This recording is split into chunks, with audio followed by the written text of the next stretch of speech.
पत्नी है तो फिर अब बिना पत्नी के नहीं होगा। तो रावण ने कहा कि हमने जामवंत से कह दिया था कि तुम्हारे यजमान की पूजा की सामग्री हम सब पूरी लेकर के आएंगे, तुम्हें केवल पूजन पर बैठना है। तुम अपने जामवंत से कहो और बुजुर्गों से कहो पुष्पक विमान में श्री सीता जी बैठी हैं, उनको लेकर के आ जाए। और जामवंत अपने बुजुर्ग साथियों के साथ पहुंचे और पुष्पक विमान में बैठे श्री सिया जी को प्रणाम किया। कहा माँ, आचार्य की उपदेश है, आचार्य की आज्ञा है कि आप चल करके अनुष्ठान में बैठे। और फिर श्री सीता जी राम जी के वांगन में बैठ करके पूजा अर्चना करती है और फिर वहाँ शिव जी की स्थापना हुई। आज भी गंगा जी से जल लेकर के गंगोत्री से आते हैं तो रामेश्वर पर जल चढ़ाने जाते हैं, वो रावण ने ही करवाई थी साहब। कितना सुंदर ग्रंथ है हमारा, जिस पर टीवी खोलो तो कुछ लोग बोल रहे हैं रामायण की प्रतियां जला करके फेंक रहे हैं, जिनकी बुद्धियों में पत्थर पड़ गए हैं। इसलिए कथा को रोक रोक करके हम बेटी से भी कहते हैं और आपसे भी निवेदन करते हैं कि कथा को नहीं समझ में आए अपने ढंग से मत समझना। राम कथा, कृष्ण कथा, जो शिव कथा है वो सब हमारे सनातन ब्राह्मणों ने, संतों ने बहुत प्रयास करने के बाद अपने आप को तपा करके लिखा है। एक शब्द भी अनर्थ का नहीं है, एक शब्द भी गलत नहीं है। इसलिए जीवन में ध्यान देना। राम कथा साधारण नहीं है, कृष्ण कथा साधारण नहीं है। जीवन में हो सके तो राम की मर्यादा का पालन करना और कृष्ण की कथा सुन करके आनंद लेना। और धन्य है छिरवा गांव, अंजन गांव, उमरिया गांव, जहां पर राम और कृष्ण दोनों के मंदिर बने हुए ऊपर नीचे साहब। अयोध्या भी है, नीचे जाओ तो अयोध्या और ऊपर जाओ तो वृंदावन है।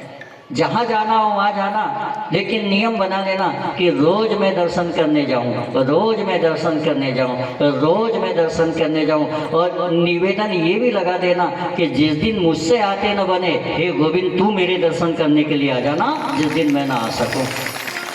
इसी भाव के साथ समय अभाव भी है और समय आरती का भी हो गया है। आप सब लोग बहुत बड़भागी हैं, मैं तो हूँ ही, कोई कमी नहीं है, मैंने कहा ही है। और जहाँ जहाँ से आप कथा सुनने आए हैं, एक और निवेदन है कि न कोई दान है न कोई दक्षिणा है। आप जिसकी भी भाव हो, श्रद्धा हो, विश्वास हो तो पटेल साहब से मिल लेना, छिरमा वाले दादाजी से, आपकी कथा हो जाएगी। न कोई दान न कोई दक्षिणा। समय के हिसाब से संगीत वाले भैया लोग जो बैठे हुए हैं, इनका और साउंड बस, फिर ये टेंट आप जैसा लगाना चाहे। और आपके गांव में 15 दिन हो गए संगीत वाले भैया, कोई शिकायत तो नहीं है? संगीत वाले भैया बीड़ी तंबाकू सिगरेट विगरेट तो नहीं लेते साहब? ये भी बड़े घराने के, अच्छे घराने के लोग हैं, इसलिए पकड़ करके रखा है। दीपक भाई जो अर्गन बजा रहे हैं, ये मलगांव गांव के पटेल साहब के लड़के हैं। 20-25 कितनी 25 एकड़ जमीन के काश्तकार है जो अर्गन बजा रहे हैं। इनके पिताजी मेरे साथ क्लास में पढ़ते थे और उनके दादाजी भी बैठक में हैं। और बड़ा भव्य मंदिर, कभी योग बनेगा तो आप आइएगा। मलगांव में रामदेव बाबा का मंदिर, बंजारा समाज से है, नायक समाज से, तो बहुत भव्य मंदिर बना हुआ है। और 25 एकड़ के काश्तकार, न कोई पान न कोई गुटखा, केवल सेवा दे रहे हैं। उनके बगल में मांगेलाल भाई, वो भी मलगांव के हैं। फिर एक दीपक भैया हैं, वो झूमर खाली के पास के गांव के हैं। लेकिन इनको भी हमने ऐसे ही बना करके रखा है। और उनका भी भाव ये है कि कथा से ही मतलब रखते हैं। मिल गया तो ठीक, न कोई शिकवा न कोई शिकायत, परमात्मा ने खूब दिया है उनको। और साउंड वाले भैया हैं, शिवा भैया हैं, इनकी भी थोड़ी सी अच्छी, ठीक है।